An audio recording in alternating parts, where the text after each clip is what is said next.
Chicken কাবাব তো অনেক খেয়েছেন।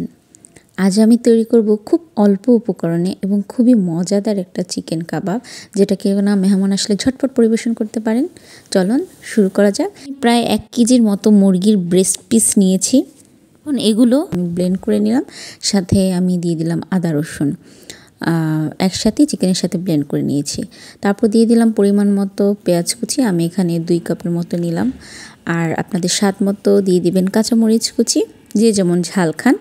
তারপর দিয়ে দিলাম এখানে জিরার গুঁড়া 1 চা চামচ, ধনে গুঁড়া 1 চা চামচ, মরিচের গুঁড়ো দিব আমি এখানে 1.5 চা চামচ। আপনারা আপনাদের ঝালের টেস্ট অনুযায়ী দিয়ে দিবেন।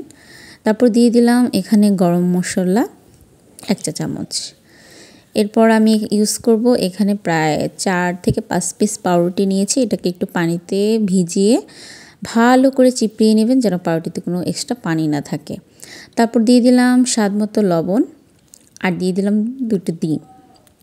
ডিমগুলো দিয়ে একবার দিয়ে দিব আমি এখানে সয়া সস। আপনারা যে কোনো ধরনের সয়া সস নিতে পারেন। আমি এখানে চাইনিজ যে সয়া সস সেটা নিয়েছি। এটা দিয়ে দিলাম 4 টেবিল চামচ। তারপর দিয়ে দিলাম এখানে 2 টেবিল চামচ লেবুর রস। ব্যাস, এই হচ্ছে আমার মূল উপকরণ। এবার সমস্ত জিনিস একসাথে মাখিয়ে নিব। তারপর সবার শেষে দিয়ে দিলাম এখানে ব্রেড ক্রাম্ব। আপনাদের বাসায় যদি ব্রেড ক্রাম্ব না থাকে, টোস্ট বিস্কুটের গুঁড়া দিয়ে দিতে পারেন।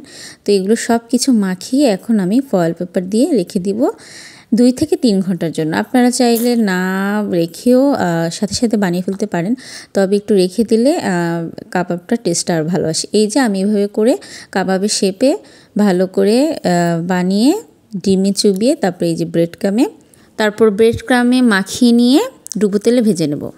আর চুলার আঁচ কিন্তু মিডিয়াম থাকবে। হঠাৎ করে মেহমান আসলে কিংবা ইফতারে বা ঈদে ঝটপট বানিয়ে ফেলতে পারেন এই চিকেন টিকিয়া কাবাব।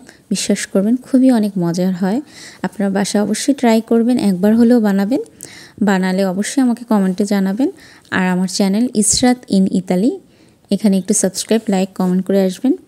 তো দেখা হবে নতুন কোনো ভিডিওতে। সে পর্যন্ত সবাই ভালো থাকবেন, সুস্থ থাকবেন। আল্লাহ হাফিজ, আসসালামু আলাইকুম।